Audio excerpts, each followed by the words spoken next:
I just got home from a grand adventure. Something I had wanted to do since I was a little small girl is I wanted to go see the giant trees in California. My mom went when she was a little girl and told me all about it. So now I want to tell you about them. Do you like to climb trees? I loved to climb trees when I was little.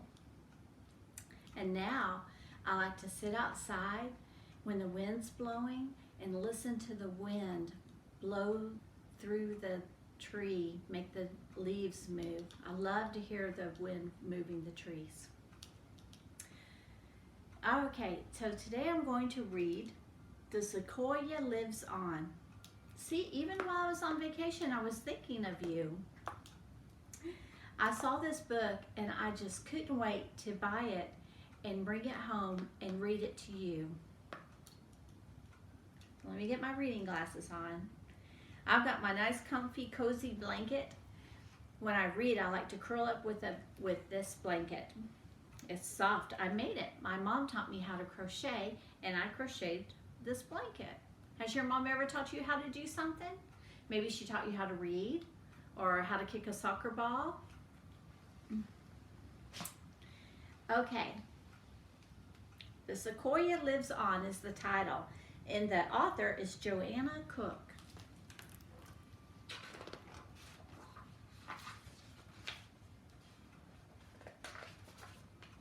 Giant sequoias are living wonders.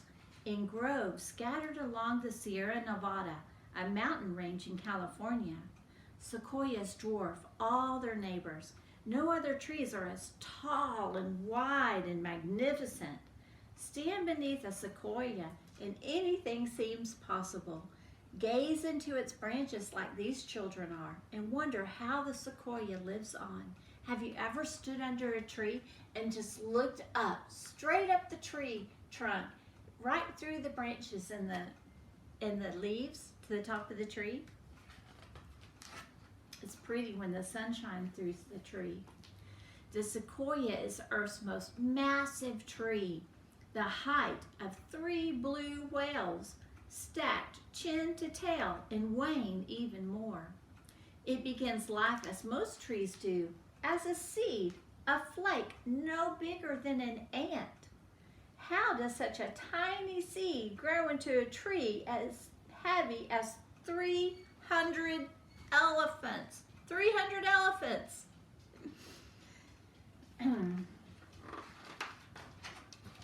The sequoia seed relies on fire. A blaze crawls on the forest floor, clearing away fallen leaves and broken branches in which a seed might disappear. Rising heat from the fire warms the sequoia's scaly cones, drying and opening them, then setting the brown seeds adrift in smoke-filled air, floating toward a place to go. The fire actually helps the sequoia release its seeds. On newly uncovered soil, a seed rests in a shaft of sunlight. Roots anchor it to the ground and the seedling grows. Up and up toward golden beams shining through the canopy, the highest layer of branches in the forest. Did you hear that? The highest layer of branches in the forest is called a canopy. Up and up the seedling reaches for sunlight that has traveled all the way from the sun to the earth. Look at that owl sitting up there.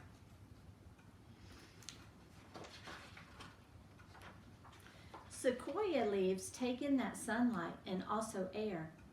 Exhale and breathe. Exhale and breathe. Your breath could become food for a sequoia, and the sequoia lives on. Breathe in and exhale. That can help feed a sequoia tree. When fire is absent in a sequoia grove, the seeds rely on other help. Furry chickarees grip the bark with little claws in search of a sequoia cone's green scales to feast on. The seeds, too small for a meal, fall to the ground and with luck may sprout. The longhorn beetle, see that beetle? Lays its eggs on a cone.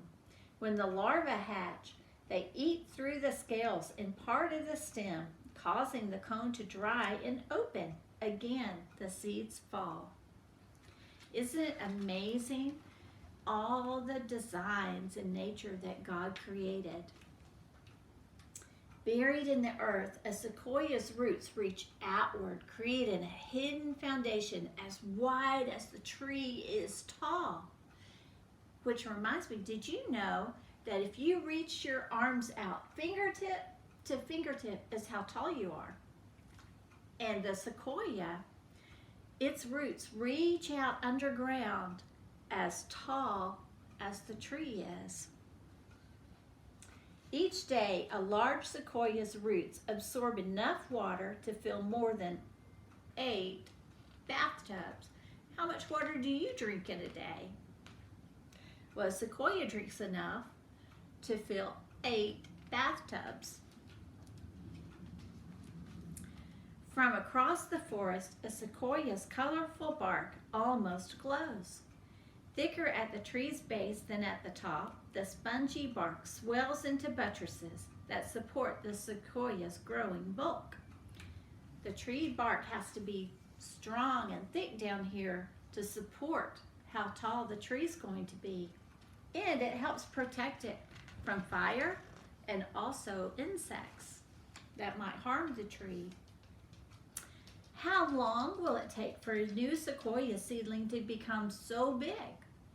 Humans can live more than 80 years. Some live to be 100. A mere blink in the life of a sequoia. After 2 human lifetimes, a sequoia will have grown old enough to make pine cones, or cones. With enough sunlight, air, and water, a mighty sequoia can live more than 30 human lifetimes. That's a long time. Imagine a sequoia so old and so huge, not even a ring of 20 children holding hands could hug it.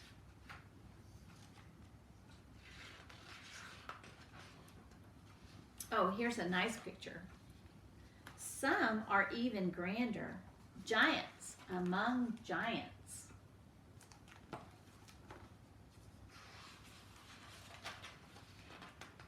An old sequoia's trunk may be hollowed out by fire. Its crown, once pointed like a pyramid, is now a snag top, broken by lightning and wind. Lower branches grow upward, filling openings in the canopy. The expanded crown holds more leaves, which means more food for growing. Even black and scarred, an old sequoia can produce a gallon of tiny seeds, more than 300,000 each year, and the sequoia lives on. Oh, there's an owl sitting in the top of his branch. Over time, such immensity can harm an ancient sequoia. Season after season, its branches thicken and grow heavy, broader than nearby pines and cedars. The great branches overwhelm the damaged trunk and shallow roots, and the sequoia falls. While we were walking through the Sequoia National Park, we saw a sequoia that had fallen, and its roots, the bottom of it, was so tall that we looked like just little ants standing up next to it. Shaking the ground upon impact, the tree shatters into car-sized blocks in toothpick tiny pieces, and still the sequoia lives on. Stretched across the forest floor, the fallen sequoia decomposes over hundreds of years. The massive trunk now rests side by side with new seedlings reaching for golden beams of light. The cycle of the giants begins again with one tiny seed. Look at that baby sequoia growing. That's why it's important if you go to the park to stay on the trail so you don't accidentally step on these baby sequoias growing. That was a nice book. So where do the giant sequoias live? Well, they're very rare. Fossil records show that the trees ranged from North America, Europe, and even Asia over 100 million years ago, when dinosaurs still roamed the earth. Today, sequoias are native to only about 70 groves or groups of trees spread across the Sierra Nevada of California. The western slopes of these mountains provide the wet, mild winters and dry, warm summers necessary for sequoia survival. That's amazing that the only ones you can find now are in California. Giant sequoias are really giant. Let's see, the General Sherman is a tree they named General Sherman, located in Sequoia National Park, is the biggest. And I got to see it and take a picture of it. It measures 52,508 cubic feet, and that's just the trunk. By comparison, the volume of the record-holding blue whale, the largest animal to ever live, is only about 5,000 cubic feet. The average blue whale measures 80 to 100 feet, while sequoias can reach 270 feet. That's amazing. And sequoias, just like you and me, they need sunshine, they need air, and they need water. Those are the things that we need too. So the way to protect the sequoias, the way that we can do, we can, when we visit, make sure to stay on the trail and make sure that you don't pick up any cones or seeds that could grow into more sequoias. And make sure you take any trash out with you, because that might get in the way of a seed trying to grow. We wouldn't want that. So can you stretch? Can you stretch up really tall? See how tall and high you can stretch? Like a tree, and then spread your branches out. Spread your arms out just like the branches of a tree. And remember how far you can spread your arms from fingertip to fingertip. That's about how tall you are. Just like the sequoia spreading its roots out underground, spreads out as tall as the sequoia is. Well, I can't wait. On our adventure that we went on, every national park we went to, I picked up a book to share with you. So I can't wait to read you the next one. Be good.